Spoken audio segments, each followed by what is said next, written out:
everyone, Sam Shaw here from Wall Street Mastermind. I am here today with another client interview for you guys. Today I have Glen on with us. I'm really excited to be talking to him. Glen just finished his summer 2021 recruiting process, and I wanted to get him on here to share some of his advice and just talk about his experience for you guys. And hopefully you guys can glean some insights from it and help you with your process as well. So Glen, thank you for taking the time to talk to us. Thank you for having me on here. It was exciting stuff. Absolutely, man. So to start, maybe you can just quickly introduce yourself so that our listeners can kind of get a sense for just, kind of what your profile is and what type of candidate you are.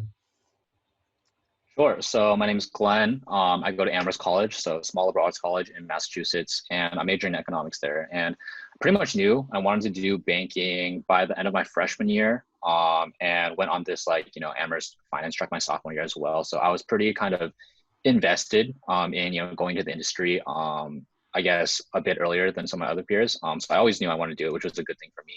And then kind of got into the recruiting process. I think around early spring of my sophomore spring. But that was when the entire, coronavirus pandemic was hitting. So it was getting kind of crazy, but yeah, that's kind of where I was. Got it. Okay. So you go to Amherst, the liberal arts school, right? You guys don't really have like business curriculum or accounting and finance classes or anything like that? Right. Yeah. So we don't have any like accounting classes or stuff like that. I did take accounting at UMass Amherst. So we have like a 5-college program where you can kind of take classes at one of the other 5 colleges. So I took accounting there.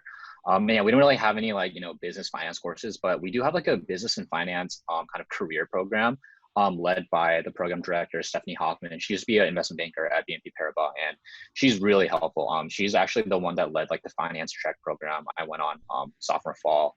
And she kind of directs people who want to have or pursue a career in finance or mostly banking, because that's where her area of expertise is, and helps people out with recruiting and preparing for that. So yeah, we don't really have a standard kind of like business finance courses and programs there, but there is somewhat good infrastructure set up before I guess like a liberal arts school. So I think it's still pretty useful. Got it. Okay, cool. So if we go back to the beginning, you knew you wanted to do banking pretty early on. Right. And Right. You were doing stuff probably even, I think you decided on banking end of freshman year, if I'm not mistaken. Right. And then you were doing all these things during your sophomore year, going on the finance tracks, you're part of this organization on campus. And then you kind of found Wall Street Mastermind, I think, summer after sophomore year, right? It was like between your sophomore and junior year was kind of when Right. you came across this. Like, what?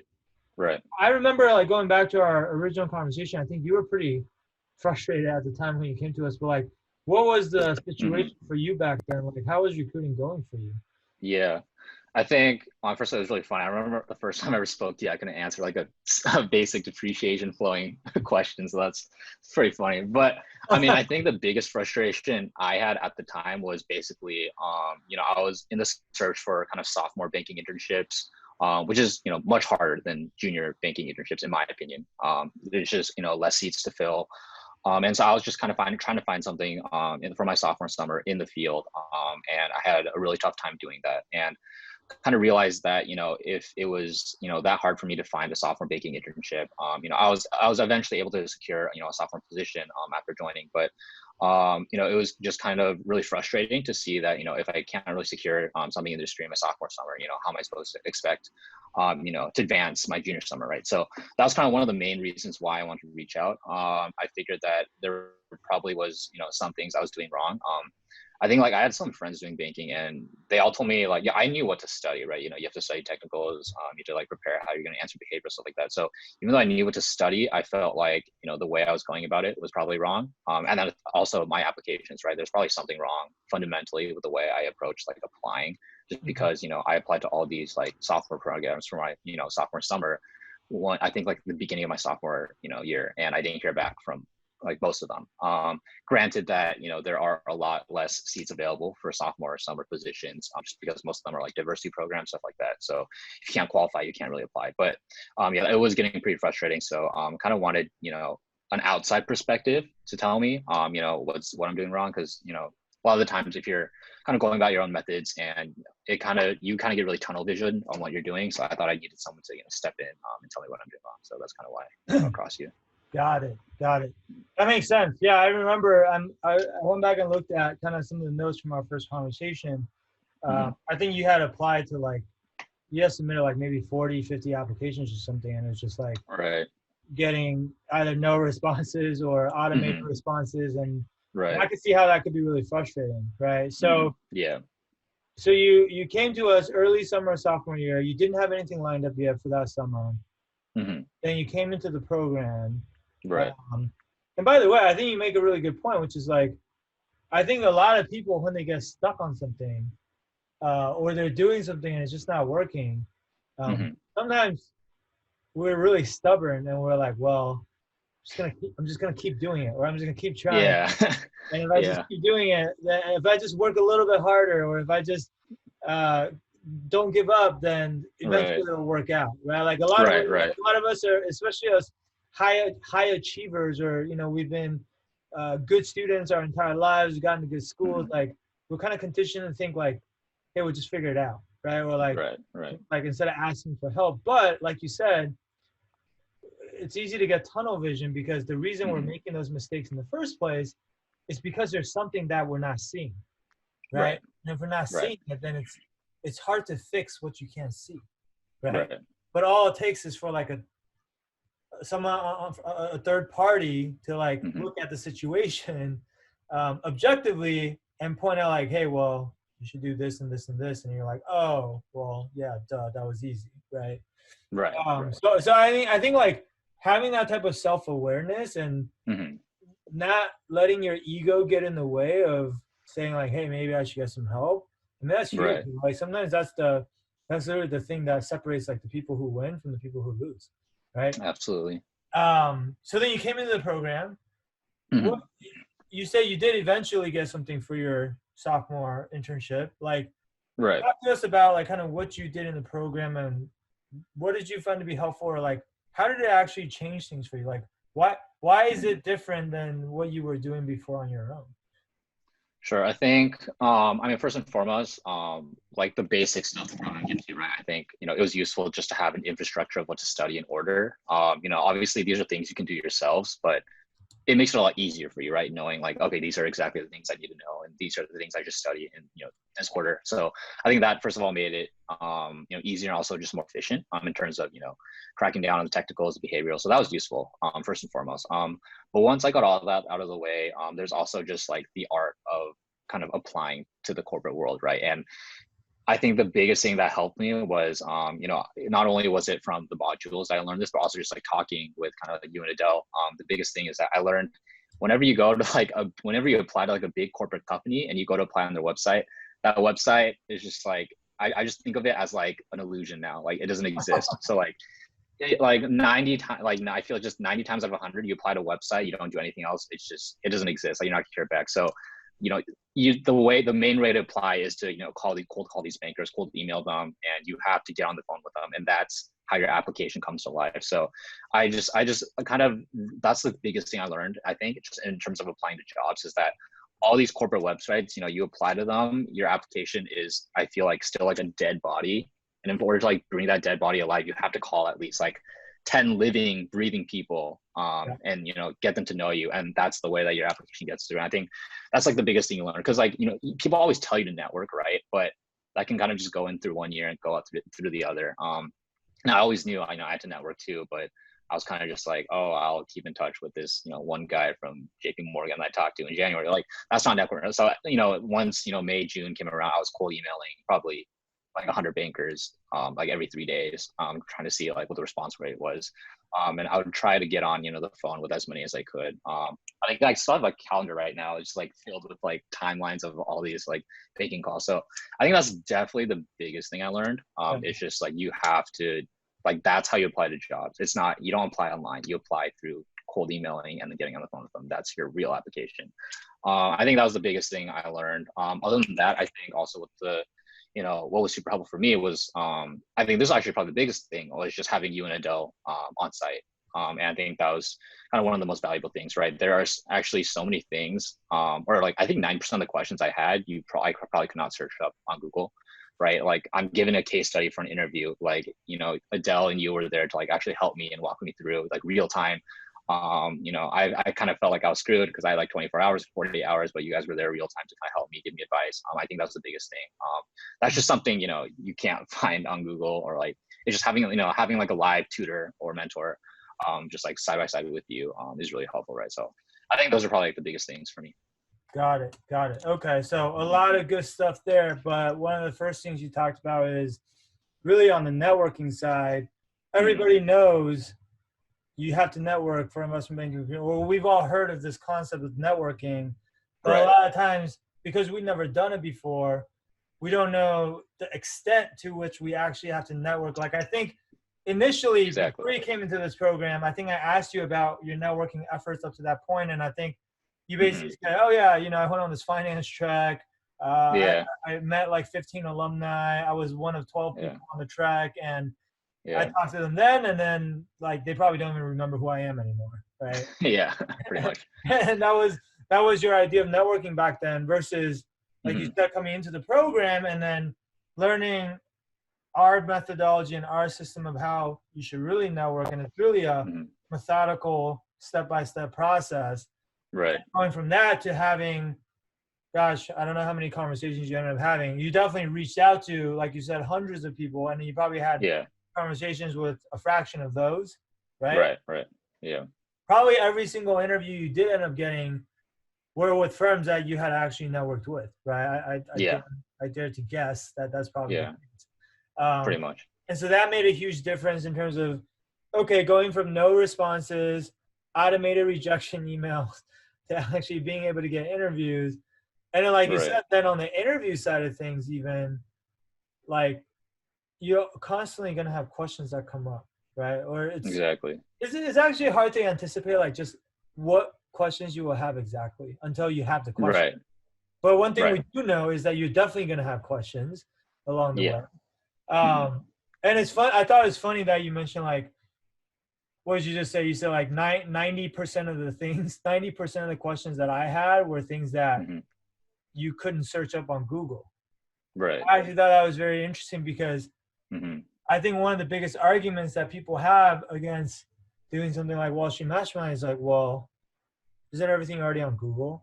Like, can I already that's actually what I thought too. Exactly. Can I just find all the information is out there already, right? Like, can I just do that? And then like, what exactly are you guys going to help me with? But to your point, it's things like when you have that case study interview that you have a day or 2 days to turn around like an M&A case. And as you're doing it, you're stuck on something like, where are you going to go and look that up?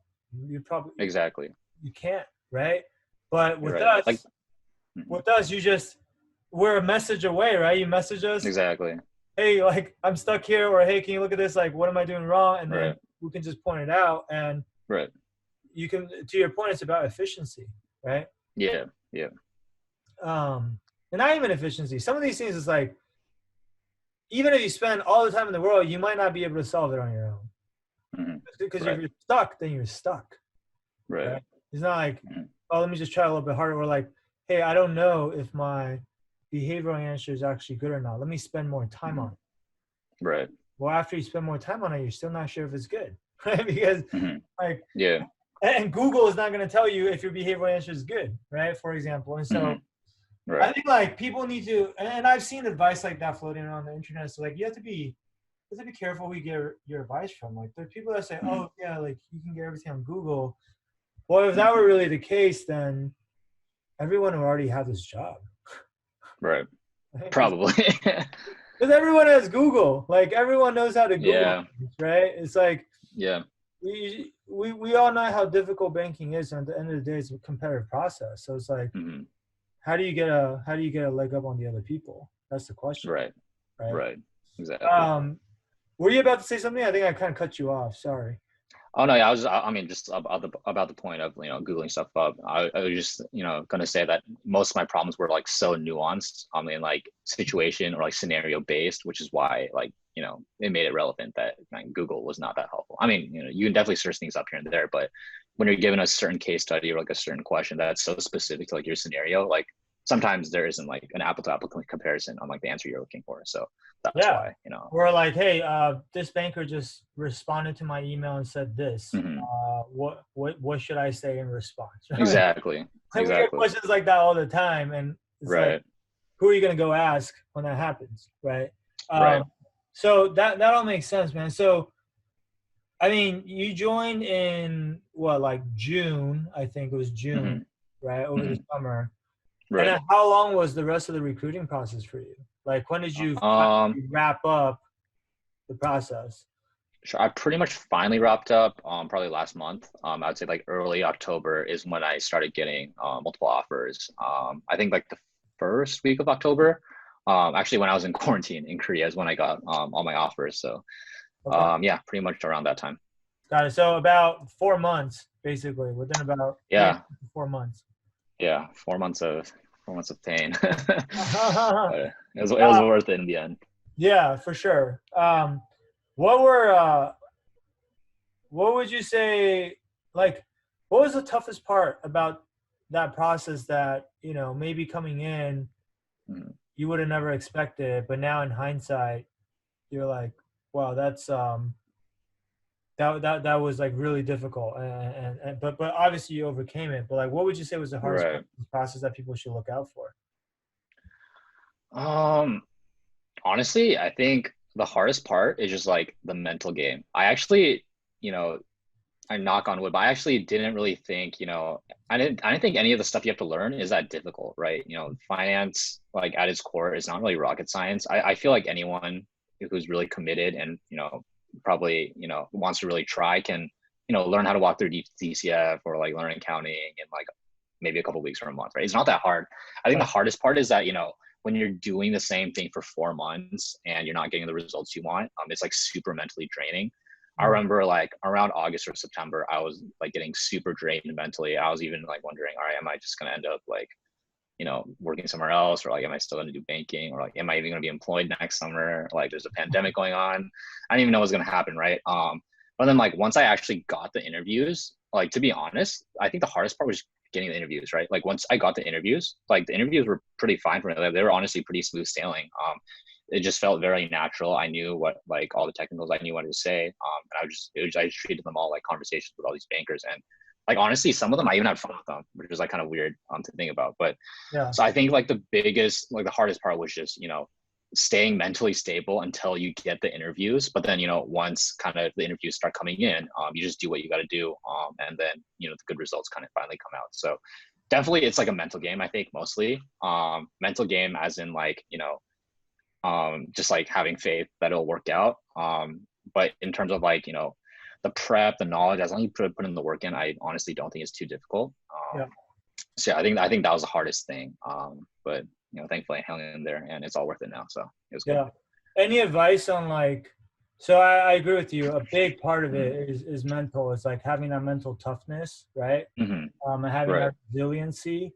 So any advice on like how you can have that mental toughness, or like, at the times when, because Mm-hmm. I guarantee you most of the candidates at some point in time felt deflated, felt like giving up, had a lot of uncertainty and doubt in their heads about, am I cut out for this, right? And a Right. lot of people, quite frankly, that's when they'll give up. That's when they'll quit, Right. right? And they'll Right. eliminate themselves from the pool. But like, Mm-hmm. what? How do you keep going? Or like, were there certain things that you told yourself, or a certain way that you kind of reframed your thinking that kind of like Mm-hmm. kept you going when times got really tough? Yeah. Yeah. I mean, I think like especially around September is when, most super days start happening. And around that time, I think I got most of my super day invites like late September, which is like a little later than when most come out. So I think that was like early September. It was around the time where I really started like doubting myself. But I think, the biggest thing I said was like, number one, I'm way too invested in this to quit.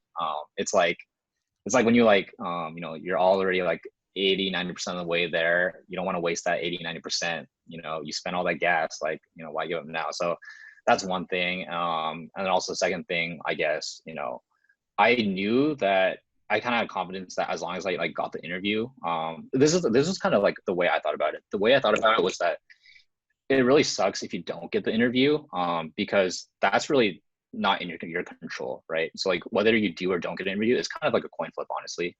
Like there's so many different factors that go into it. Whether or not HR sees your resume, it's honestly a coin flip, and you can't control that. So if you don't get an interview, like not even a first rounder, like that's the part that sucks. But if you do get an interview, everything beyond that is like within your own control, right? So like, so if I were to get an interview and, I bombed the interview, I would be okay with that because at least, I got the opportunity. And, it was in my like, hands to kind of control whether or not I got the job, right? Whereas, if I didn't get the interview, there's nothing I could have done. And so that just sucks, right? But I always just, went with the mindset that, as long as I get an interview, like whatever happens is up to me. Like I can control how well I do in the final interviews, and then that'll, determine whether or not I get the job. So I think that kind of like kept motivating me to like keep going for the final push. And so I think that was the main thing. Yeah. But, mostly just that I was just so invested into doing it. So like, I don't really have time to think about, like whatever it is. I just like, kept like reaching out, kept applying. And then, and honestly just worked. So I think it's just, how much you want it, honestly. To your point, I mean, early September was when you were feeling really drained. Then all the interviews started rolling in late September. That was literally within the same month. And what I always tell people is like, sometimes when you feel like quitting, you're literally like 3 feet away from gold, right? Like exactly. it's close. And then you literally were like, imagine if you gave up in early September, right? Like 2 or 3 weeks later, you would have gotten the interview. Then that would have been silly, right? And so that's one thing. So it's just like to know that, hey, a lot of times you're closer than you think, right? Right. And then like, in terms of like, getting the interview, I would actually argue that, I mean, look, you did have some control over that because obviously like you got better at networking, right? You got relevant experience on your resume, right? You made yourself a better candidate. And so that's why you had all those calls with the bankers and helped you get interviews, right? But I get what you're saying, which is like, it's not completely within your control because sometimes even when you do all those things, there's still a lot of luck involved. Right. Exactly. But I'm also a huge believer that you kind of have to create your own luck, right? Like you have to set yourself up to be in the right place at the right time so that luck can be on your side. But if you don't do that, then even luck is not going to help you, right? Yep. Pretty much. Got it. So you said, like how many interviews did you end up having, or how many firms ended up talking to you? I would say in the very end around 6. And then I basically ended up getting 2 offers. And then one other bank I was going to pursue a super day with, but I chose not to. So I ended up just having 2 offers to choose between. So got it. So you had a super day with the third bank where you turned it down because you already accepted the offer? Yeah. Got it. Okay. That's pretty good, man. I mean, 6 interviews, you got super days with half of them, and you already had 2 offers, you said, lined up. So you just kind of called it quits, basically. Okay. How did you, like, what went into your thought process in terms of choosing between multiple offers? Like, how do you decide which offer to take? Or what are the factors you consider? I mean, this one was pretty easy for me because the one I'm joining, Shay, is tech software focused investment bank. So it's like a specialized boutique, and the other which is like general middle market. And I really wanted to work at like a tech boutique. And I feel like it just sets you up nicely for kind of pursuing a career path in that kind of sector. Especially if you want to go into like TMT into like a larger bulge bracket. So it was like a pretty easy choice just based on the fact that it's like a specialized bank. And also I think also the analysts at Shea and VPs I talked to, they had some like crazy stories about like their times at Shea because they were like, like I think a couple of years ago, because Shea works a lot with like banks in, I forget, it's like Israel or something. Or like they have a lot of deals like overseas, and like they told me a whole bunch of stories where like it's really kind of actually frequent for analysts to just like go on trips to like Israel for like all these like business meetings. I just thought that was like super cool. So you just wear a lot more hats and responsibilities as an analyst, which is like pretty typical at a boutique, right? So it was a pretty easy decision for me. Got it. Yeah, that makes sense. I mean, look, I'm biased, obviously. I did tech banking, but I always tell everyone, I think that if you had to pick one industry to cover in banking, I think Mhm. that tech is where it's at. Like, even Yep. if you look at the league tables, you look at Mhm. deal activity, you look at Mhm. how much fees the tech groups are generating for the banks, um, Right. and even just looking at where the world is going. Like in the Mhm. future, at some point, like all companies are going to become tech companies. like, Exactly. That's what I said in like all my interviews. like software is eating the world, right? That's what Mark and Mhm. Beeson said. And so, um, regardless of whether you stay in banking or don't stay in banking, like you might not stay in banking Mhm. forever. Most people don't, right? Mhm. And even if Right. you Right. don't, like, do you have a relevant skill set that you can Mhm. then leverage for whatever it is that you do next? Like after I did banking and PE, I went and worked at tech startups, and that was one of the best Right. experiences of my life, right? It Mhm. was very Right. rewarding to one, help build those businesses, but also two, be rewarded very handsomely from a financial Right. standpoint. And so Mhm. I just think like I don't know. I feel like tech is always a great choice, no matter what. Right. Right. So super Exactly. happy for you, man. That's awesome. I guess like Thank you. just to wrap up, then any last words of advice for people who are maybe going through the process now, maybe they're Mhm. kind of where you were 6, 12, 18 months ago, Mhm. maybe they're struggling through recruiting and feeling pretty Right. frustrated. What's something Right. that you would want to tell people like that, or maybe something you wish someone had told you back then that would have helped you tremendously? I think first thing I'd say is don't do this if you like don't want it that much or don't have like the mindset where you're willing to like take a beating for like 5 months mentally and emotionally. Yeah. But like if you can do that and you want it that badly, then you're definitely set for it and you'll probably succeed. But just like that's what it like probably takes, right? It's 5 months and probably even longer of very draining work. And it's like not it's honestly not going to be nice like on the mind or like or during that time, but like that's just how it goes, right? Like everyone has to go through it. It's not just people recruiting for finance, but I think investment banking specifically, that's just what it takes. So I would just say like be very aware of that. And if you're like on the fence on it, like I probably wouldn't do it. I'd probably only do it if you're like 100% sure that you want to do it and you're also sure that like mentally you're up for the challenge. Because I think like it also takes like a very specific personality type to be able to do it, which I think is something that people overlook. But you definitely do have to have like a certain type of like personality and like certain characteristics to like be able to do this. I'm not trying to like make it sound so special or anything, but like it's hard stuff. So Yeah. you just have to be up No, for it, I think. absolutely. No, I get Hmm. exactly what you're saying. I mean, Hmm. I agree with it 100%. I think, Hmm. I mean, there's that saying, like, nothing good comes easy, right? And Right. Right. the reason why it's so hard is because so many people want to get in. And when so many people Exactly. want to Yeah. get in, it becomes a lot more competitive. And that means that Hmm. you're going to have to go through a lot more of the grind to get there, right? Otherwise, Right. like I said, everybody would already be doing it, right? Like, Hmm. who Right. doesn't want to graduate college and make six figures out of school? Who doesn't want to have like great exit opportunities and all the Right. other things that come along with this job, right? But the thing is, Right.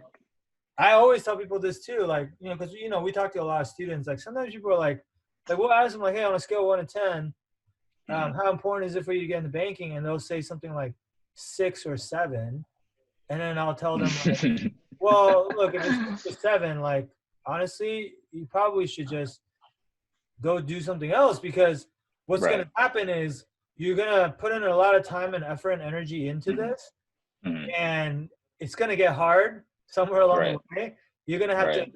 eat a lot of crap, and Right. Exactly.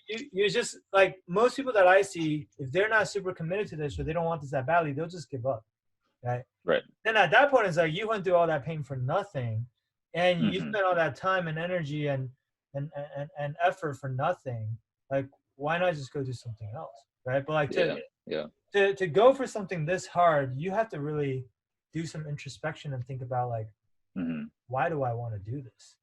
Exactly. Like, Yeah. what is your why? If your why is strong Hmm. enough, then even when Right. things get hard, you're not going to give up, right? Hmm. Even Right. when I recruited myself, it was super hard. I was recruiting back in 2008, and Right. I was recruiting for full time without a return offer for my summer internship. It was like insanely hard. I got so many rejections.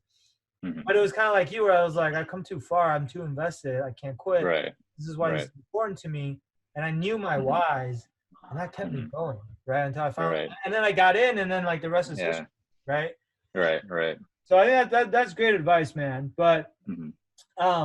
look, for those of you that are still listening, I think some of my takeaways from just this conversation with Glenn, I think that one, um, recruiting is really, really hard. You should expect that, right? But also along those lines, you shouldn't feel like you have to figure everything out on your own. Like there are going to be most likely for the vast majority of you, there are going to be things that you just don't know how to do, and that's okay, right? But you just can't let your ego get in the way and say, well, I'm going to just keep trying, and then like hopefully maybe it'll work out. Like you Mhm. set your ego aside, get the help that you need. Doesn't have to be Mhm. from us, but just like from someone who's actually qualified to help you, right? Mhm. If you have someone like that available, obviously that's awesome, right? Like if you don't have someone like that who can help you, then like we're available. If that's something that you guys feel like you want help with, then it's really easy. Like you just reach out to our team. You can schedule a free strategy session with us. In fact, you can do that by going to www.wallstreetmastermind.com/apply. The street's abbreviated to ST, so it's wallstmastermind.com/apply. And like we'll hop on the phone with you. We'll talk to you about just exactly what your situation is. What are your goals? What are your challenges? What are you struggling with? What do you feel like you need help with? And then depending on what you tell us, we may or may not be the best person to help you. But if we are, happy to tell you like how that might work. But if we're not, we'll still give you advice on just what we think we would do if we were you. Because we've seen so many students go through this process that there's probably nothing at this point that we haven't seen. Right? So we can at least give you some advice on what, like a potentially a better way to do things than what you're currently doing.